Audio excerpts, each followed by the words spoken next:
어떤 사람이 책을 쓸 때는 그 책에 많은 생각과 의도를 가지고 씁니다.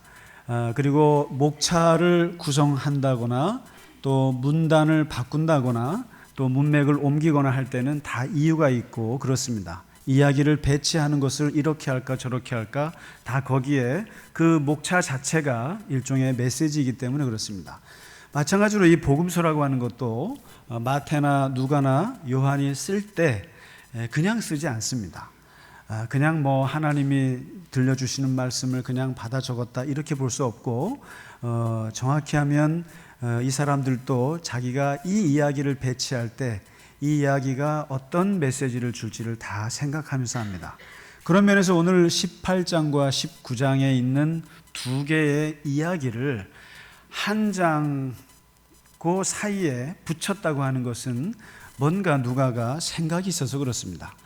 하나는 부자 청년이라고 하는 사람과 하나는 삭개오라고 이름이 밝혀진 그 두 사람이 예수님을 찾는 장면을 18장과 19장에 이렇게 한눈에 볼 수 있게 배치했다는 것은 뭔가 우리에게 한번 비교해 보라는 뜻도 있고 한쪽만 읽으면 이해할 수 없는 무언가가 있다는 뜻이기도 합니다.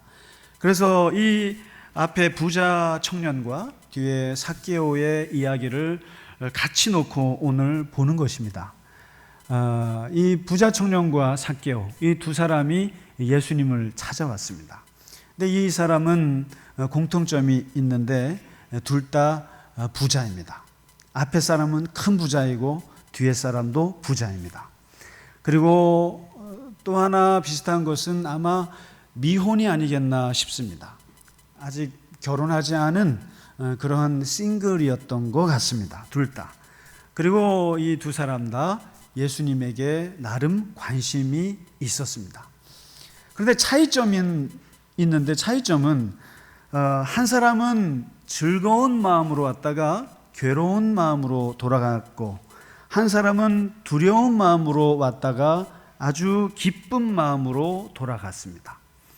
그리고 또 한 사람은 충분하다고 생각하고 왔다가 부족함만 느끼고 돌아가고 한 사람은 부족하다고 생각해서 왔다가 충만함을 느끼고 기뻐했습니다.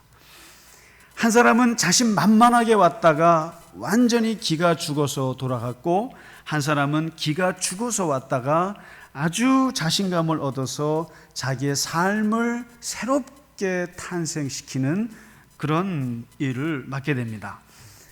여기서 말하는 이 부자 청년, 18장에서 부자 청년이 도대체 누구인가?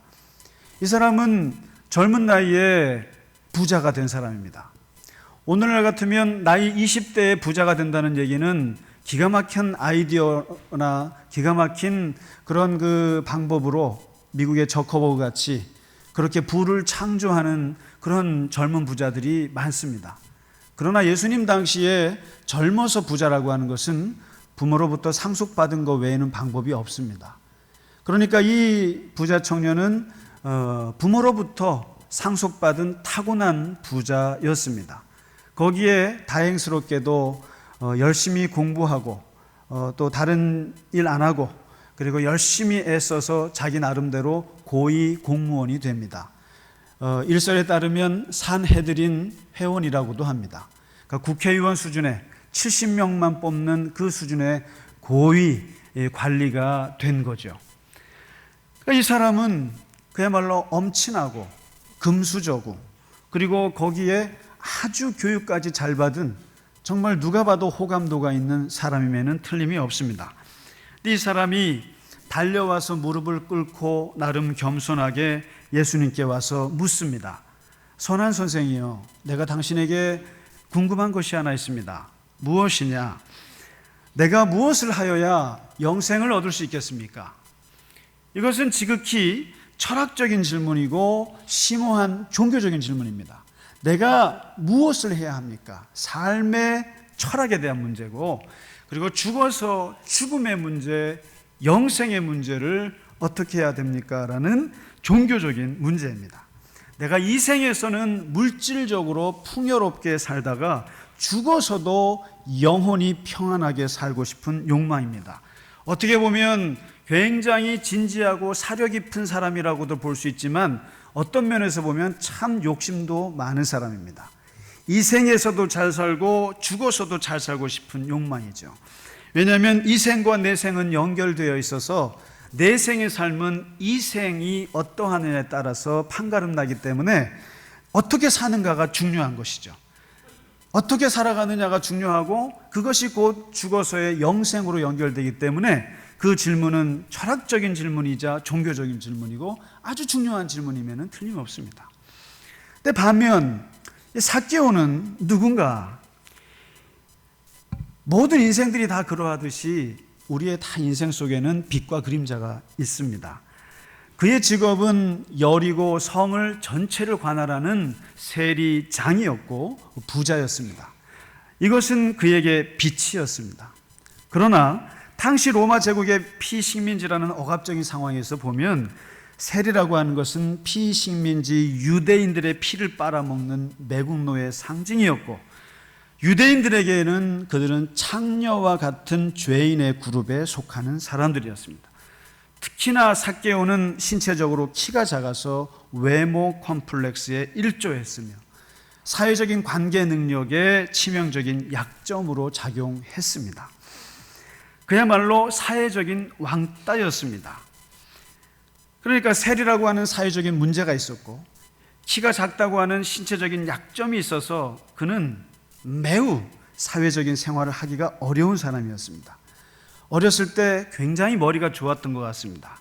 그러나 어려운 집안 환경 속에서 먹지 못해서 키가 크지 못한 것 같고 늘 돈이 없어서 힘들어하는 부모님 밑에서 지긋지긋한 가난함이 어린 그에게 부자가 되어야 되겠다는 강한 동기가 되었고 정말 가난하고 못 배운 환경에서 돈을 벌 수 있는 유일한 직업은 세리밖에 없었습니다.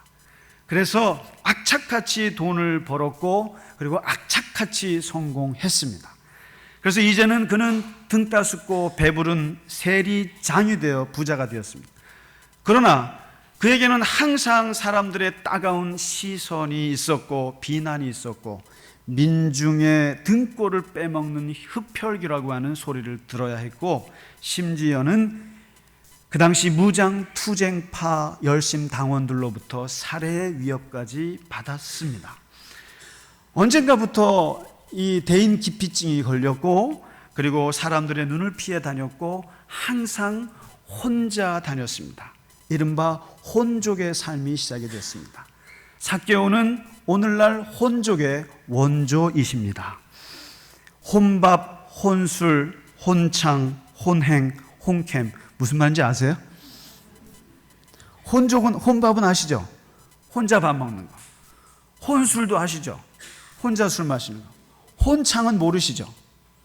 혼자 노래방에 가서 노래 부르는 겁니다. 혼행, 혼자 여행 가고. 혼캠, 참 캠프도 혼자 치고. 누구와도 대화를 할 수 없고 사귈 수가 없고 친구가 없는 거죠. 그야말로 삭개오에게는 가장 큰 문제가 외로움이었죠. 사람이라는 게 그 상황이 되면 그 나름대로 사정이 있는 겁니다. 그 사람이 세리장이 된 데는 다른 이유가 있는 거예요. 너희가 내 사정을 알아? 너희가 우리 집안의 속사정을 알아? 너희가 내가 그럴 수밖에 없었던 그 삶의 사정을 너희가 알아? 사정이 있는 거예요. 그러나 사회는 그 사정을 봐주지 않습니다. 그러니까 내가 왜 이렇게 살 수밖에 없고 사실은 내 속에 얼마나 많은 좋은 마음과 간절한 마음이 있는지를 말하고 싶은데 말할 사람이 없었고 정말 친구가 그리웠던 거죠. 그러던 차에 어느 날 예수라고 하는 33세 청년의 소문을 듣습니다. 그리고 이분이 여리고성으로 들어온다는 소문까지 듣게 됩니다. 그런데 자세히 더 들어보니까 이 사람은 그냥 사람들을 만나는데 닥치는 대로 만난다는 거예요. 창녀도 만난다더라. 세리는 당연히 만나고 심지어 그가 데리고 다니는 똘마니 12명의 제자들 중에는 세리 출신도 있다더라. 거기에 귀가 번쩍 뜨였습니다. 삭개오는 예수님에게 관심이 갔고 그러면 이 사람은 나도 만나줄 수 있겠구나. 그런 마음에 오직 오늘 3절의 말씀입니다. 어떠한 사람일까? 이 양반이 어떠한 사람일까? 어떤 성격일까? 어떻게 생겼을까? 어떤 말을 좋아할까? 그리고 어떻게 나와 대화를 할 수 있을까? 오직 예수에게 모든 관심이 갖고 그리고 예수님을 만나려고 출발합니다.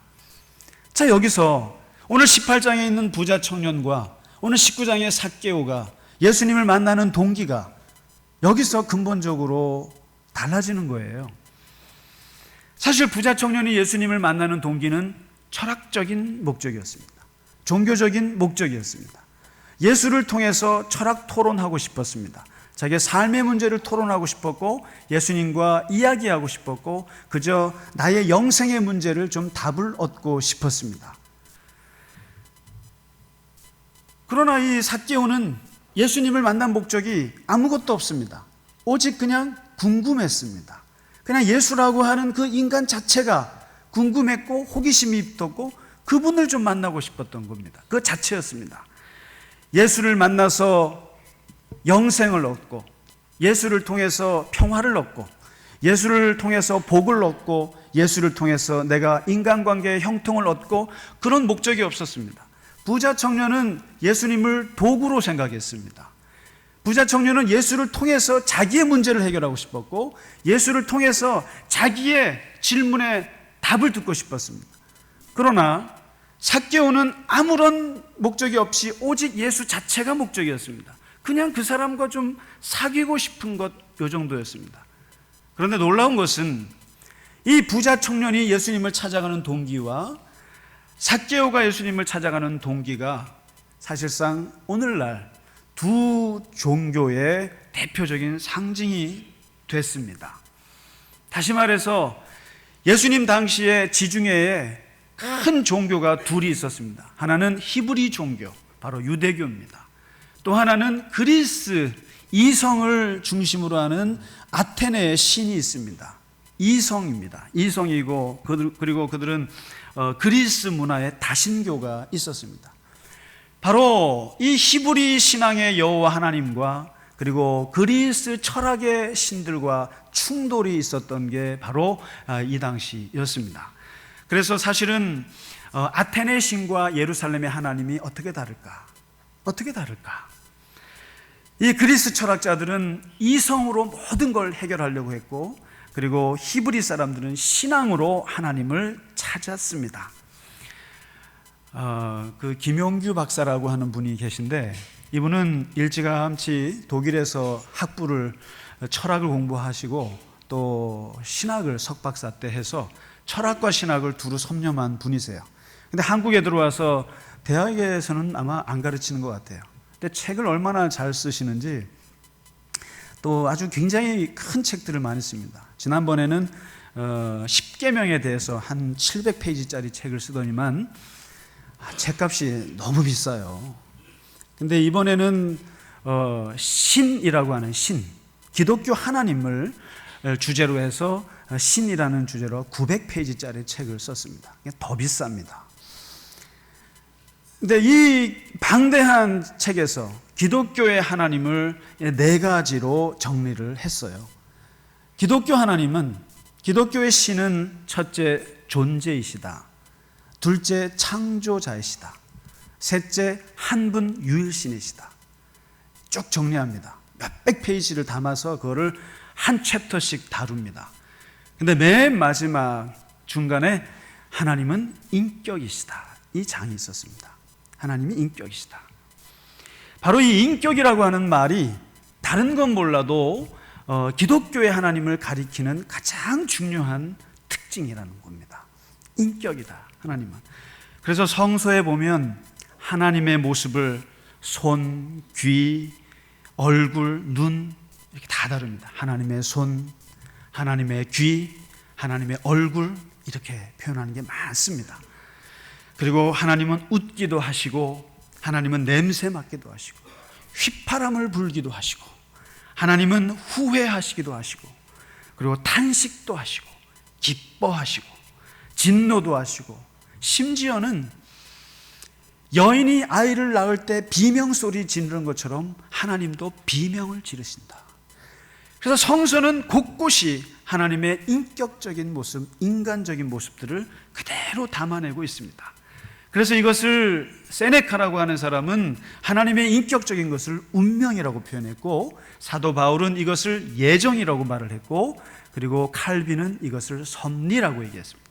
하나님은 우주 만물을 창조하신 후에 멀리 떠나 계신 게 아니라 우리에게 오셔서 대화하시고 우리와 말을 거시고 또 들어주시고 또 참여하시고 그리고 우리의 삶을 인도하시고 때로는 우리를 불러서 당신의 역사에 참여시키기도 하시고 지극히 인격적인 분이라는 거죠. 그래서 하나님의 이름을 부를 때 함부로 부르지는 못합니다. 우리가 부모님의 이름을 함부로 부르지 못하듯이 이스라엘 사람들도 하나님의 이름을 함부로 제우스, 여호와 이렇게 건방지게 못 부릅니다. 그래서 여호와란 이름을 부를 수가 없어서 아도나이, 나의 주님, 그것도 너무 좀 경솔한 거 싶어서 거기다 셈자를 붙여서 아도셈, 나의 주님의 이름, 이렇게 해서 거리를 두어서 하나님의 이름을 부를 정도로 인격적이라는 겁니다. 근데 바로 오늘 부자 청년은 바로 이 그리스 철학자들이 예수님을 만나는 것처럼 토론하고 같이 철학적인 문제나 이야기하려고 하는 목적으로 예수님께 다가왔습니다. 그러나 삭개오는 전적으로 예수님 그 자체의 인격에 관심이 있었고 그 인격을 궁금했고 그분에게 찾아왔던 것입니다. 근데 문제는 그 결과가 전혀 다르게 나타났다는 거죠. 예수님께 토론이나 하자고 달라붙었던 부자 청년에게 십계명 지켜라, 거짓말하지 말고 도둑질하지 말고 살인하지 말고 그렇게 해라, 다 지켰는데요. 그래? 세상의 계명을 다 지키는 사람이 세상에 어디 있습니까? 그런데 거기다 대고 예수님이 네 재산 다 팔아서 가난한 자에게 나눠주고 나를 따르라, 이렇게 결론을 내립니다. 그런데 오늘 이 삭개오를 보면 삭개오는 예수님에 대한 간절함이 있었습니다. 절실함이 있었습니다. 부자 청년은 나름대로 진지함은 있었지만 절실함은 없었습니다. 그런데 이 삭개오는 너무 외로웠고 너무 고독했고 너무 힘들었기에 예수라고 하는 이분을 만나서 대화라도 한번 하고 싶었고 얼굴 한번 보고 싶었고, 그래서 그 절실함이 강력한 행동으로 나타나지 않습니까? 안 보이니까 뽕나무 위로 올라가지 않습니까? 나무 위로 올라가서까지 주님을 보겠다고 그 절실함이 대단했습니다. 여기 교회 입구에 들어오시다 보면은 아마 작품 하나가 있는데 그게 작품인지 뭔지 하는 게 하나 있을 겁니다. 황금알 혹시 보셨나요? 황금알이 떡하니 저 구석에 하나 있습니다. 사람들은 저게 뭔가 하실 겁니다. 근데 저거 작품이에요. 지나가다 발로 뻥뻥 차지 마시기 바랍니다. 두드리지 마시고요. 근데 그 작품 황금알을 왜 기증을 받았는가? 거위가 황금알을 낳아서 우리 교회도 물질적으로 충만하기를 원해서 황금알을 받았구나, 또 헌금이 많이 들어오기를 바라서 그런 게 아니고요.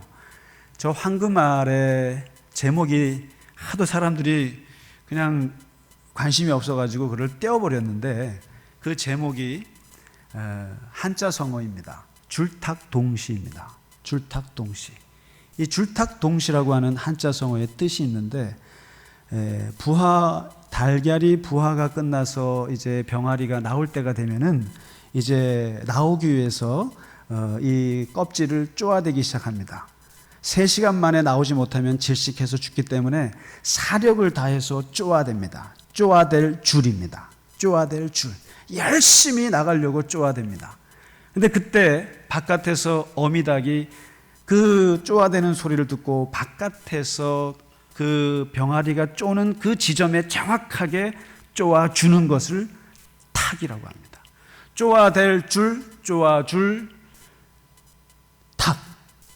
줄탁이 어린 병아리의 쪼아댐과 그리고 어미 닭의 쪼아줌이 동시에 이루어질 때, 맞닥뜨려질 때 거기에 껍질이 깨어지면서 생명이 탄생한다는 뜻입니다. 되게 아름답고 심오한 뜻이 있습니다. 다시 말해서 이 병아리가 열심히 쪼아댈 때 어미닭이 쪼아줌으로써 거기서 동시에 탄생하듯이 오늘 이 삭개오의 절실함, 삭개오의 절실하게 쪼아대는 그 쪼아댐에 예수님이 같이 쪼아준 거예요. 같이 쪼아준 것입니다. 여러분, 이번에 태국 메시지 유소년 축구단을 봐도 이게 줄탁동시예요. 줄탁동시입니다. 그 13명이 그 동굴에 들어가 가지고 18일 동안 버틸 수 있었던 것은 그 안에 25세 코치 에카폰이라고 하는 사람, 어렸을 때 부모를 잃어서 고아원에 들어가 살다가 그리고 국적이 없어가지고 되게 어려워서 수도승이 되면은 국적을 묻지 않기 때문에 수도승이 돼서 수도 생활하다가 할머니가 힘들어서 병간호하면서 왔다 갔다 하다가 어쩌다 축구 유소년단의 코치가 돼서 들어간 거죠. 근데 그 속에서 정말 암흑 같은 곳에서 그 코치가 한 게 요즘에 아주 얘기가 되지 않습니까? 땅에 있는 물을 먹지 못하게 하고 천정물을 먹게 하고, 그리고 절대로 간식을 자기는 먹지 않고 아이들에게 주고, 그리고 우리는 한 팀이라고 하면서 희망을 잃지 않도록 끊임없이 하고, 그리고 수도승 할 때 배웠던 명상을 아이들한테 시키면서 체력이 빠지지 않도록 그렇게 도움을 주면서 열흘을 버티고 12일을 버티고 한 거죠. 줄이죠. 줄. 열심히 살기 위해서 쪼아댔다는 거죠. 살기 위해서. 그런데 그때 태국 정부가 어떻게 합니까? 세계 최고의 잠수사들을 다 불러 모으고 네이비 실을 불러 모으고 그리고 언론을 통제하면서 철저하게 유가족들이 흥분하지 않도록 차단하면서 철저하게 완벽한 구조 체제를 갖춰서 그 속으로 쪼아대 들어갔던 것이죠. 안에서는 쪼아댔고 바깥에서는 쪼아 주었기 때문에 거기에 생명이 탄생했고 거기에서는 기적이 일어난 거죠. 만일 안에서 아무리 쪼아댄들 바깥에서 쪼아주지 않으면 죽었을 것이고, 그리고 바깥에서 아무리 쪼아주고 최고의 인력을 갖췄다 할지라도 안에서 절망을 말하고 좌절을 얘기했으면 13명은 다 죽었을 것입니다. 바로 이 줄탁 동시가 생명을 탄생하는 이 쪼아대는 절실함과 그리고 쪼아주는 하나님의 은혜가 만나서 이 삭개오의 엄청난 생명의 탄생을 준 거 아니겠습니까? 삭개오는 말이죠, 하나도 관심이 없습니다. 오직 예수가 누구인가, 예수에 대한 절실함, 친구에 대한 절실함, 예수와 사귀고자 하는 절실함, 그거 하나로 주님을 보고 싶었고, 그리고 돌 무화과 나무에 올라가서 그거 한번 보고 싶었던 그 쪼아댐의 그 절실함이 결국 예수님의 만남을 주었고, 그리고 그 만남이라고 하는 것은 오직 인격적인 만남이에요. 내가 예수를 통해서 뭐 친구가 되겠다, 예수를 통해서 복을 받겠다, 예수를 통해서 뭘 얻고자 하나도 없고 그냥 순수하게 예수님의 인격 자체가 목적이었던 겁니다. 그러한 삭개오에게 예수님의 대답은 오늘 5절에 부자 청년에게 했던 하고는 전혀 다른 말씀을 하십니다. 야, 너 좀 율법 지켜라. 너 세리장 그만둬라. 너 재산 다 팔아서 나눠줘라. 한 말씀 없으시고 5절 말씀에 삭개오야 내려와. 그리고 내가 오늘 내 집에서 좀 잠 좀 자야겠다. 밥 좀 먹고 너랑 얘기 좀 하고 너 하룻밤 자야겠다. 인격적 교제입니다. 인격적 사귐입니다. 그와 깊은 대화와 함께 하겠다고 하는 것밖에 없습니다. 그런 그에게 예수님께서 그냥 한번 밥 먹자고 한 말에 알아서 삭개오는 자기의 재산을 다 풀었습니다. 그리고 자기가 속였던 거 다 풀었습니다. 예수님은 사표 쓰고 내라고 한 말씀 한 적이 없습니다. 그리고 뭐 네가 부족한 게 뭐라고 지적한 거 없습니다. 바로 이게 다른 거예요.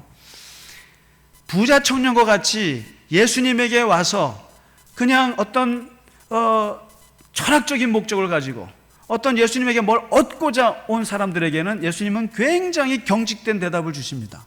그러나 삭개오처럼 오직 예수님 자체가 목적이고 인격이신 분에게 다가오는 그에게는 예수님께서는 같이 사귀고 싶어 하셨고, 그 같은 인격적 사귐 속에서 그는 새로운 변화, 새로운 인생을 걷게 된 거라는 것이죠. 여러분, 우리가 솔직히 말씀드리면 예수님에게 관심 있으세요? 솔직히 말씀드려서 예수님께 얼마나 관심 있으세요? 예수님 그 자체에 궁금함이 있으세요?